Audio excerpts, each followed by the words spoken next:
Elizabeth and I want to thank ChiroSecure for always having our backs and giving us this platform to spread the word about chiropractic kiddos to the world so we can have a better future. So, right now, Elizabeth is going to take a short nap. I'm Monika Buerger, and today we're going to talk about constipation and enuresis from a chiropractic neuromechanical lens. Whoa!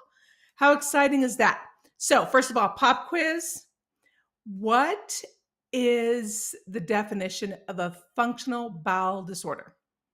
That's been a term used in the medical world for, I don't know, at least a decade now.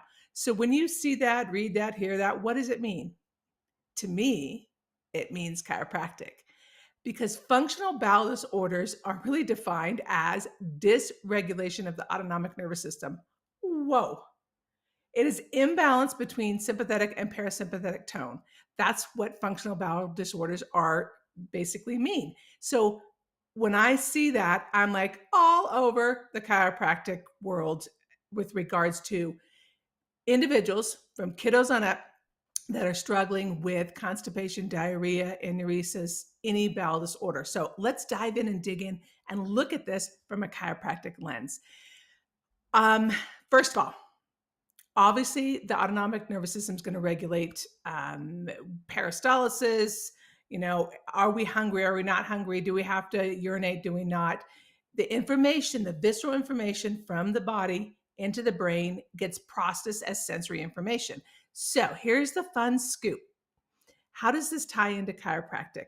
Okay, the circuit between the cerebellum and what an area called the dorsolateral prefrontal cortex. You don't need to know this, but what I want you to understand, it's all about neural circuits. So information from the body, sensory information coming in, pops into the cerebellum and needs to go up. In this case, when we're talking specifically about enuresis, nocturnal enuresis, daytime enuresis, basically unable to control the bladder. There's a circuit between the cerebellum and this area of the prefrontal cortex.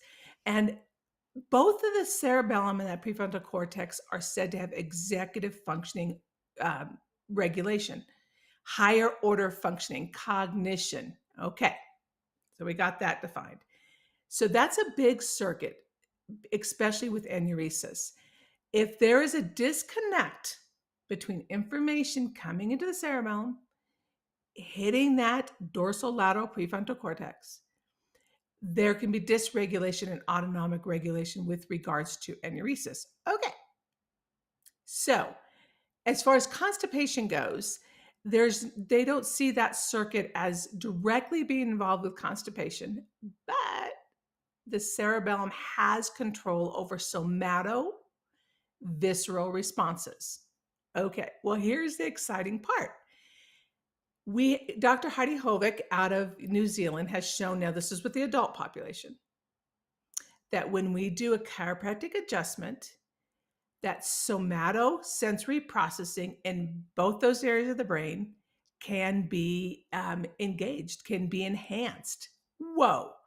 So essentially, the information from the intestines, from the bladder, come up to the brain, have to regulate in the cerebellum and in that part of the prefrontal cortex. And if there is a vertebral subluxation, potentially that information is skewed and the body doesn't respond in the right mechanism, in the right manner, meaning they wet their pants or they don't have good peristalsis. Okay, so now let's tie another piece to this.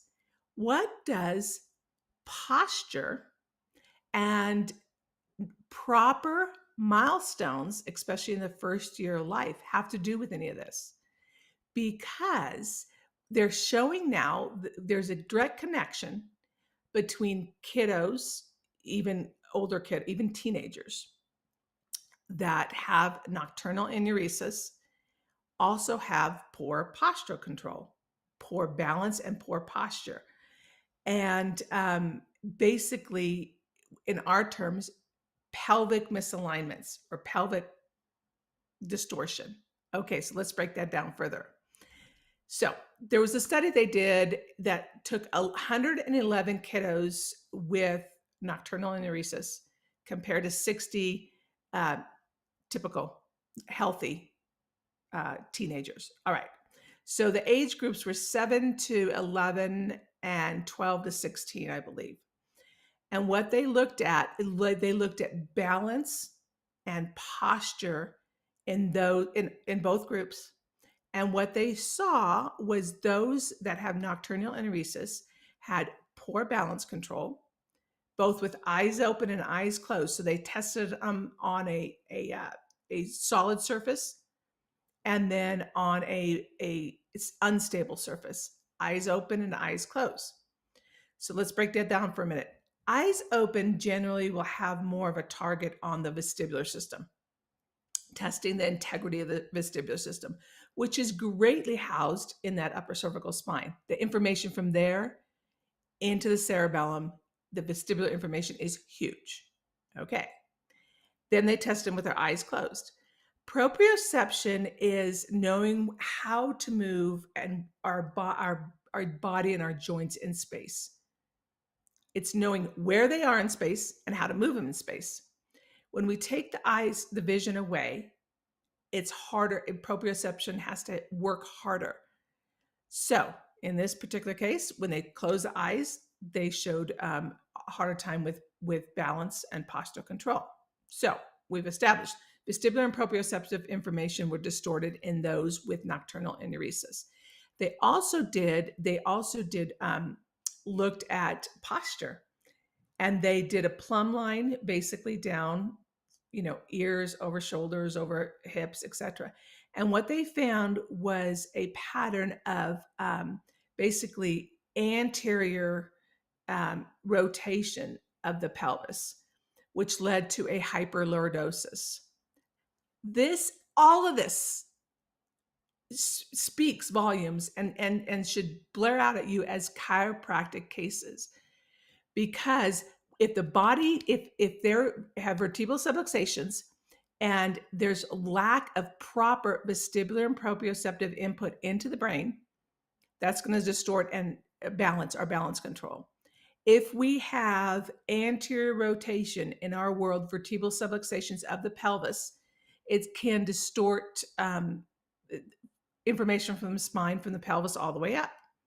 So looking at these and adding it up, what we need to look at is not just the potential pathological neurological reasons for enuresis constipation, but a vertebral subluxation pattern that's distorting information from the spine, specifically vestibular and proprioceptive information from the spine up to the brain.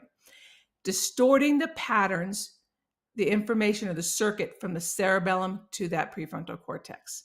And boom, that is the basis of chiropractic care. Now, they also show that from a poor postural control standpoint, it can compromise, put pressure on the visceral organ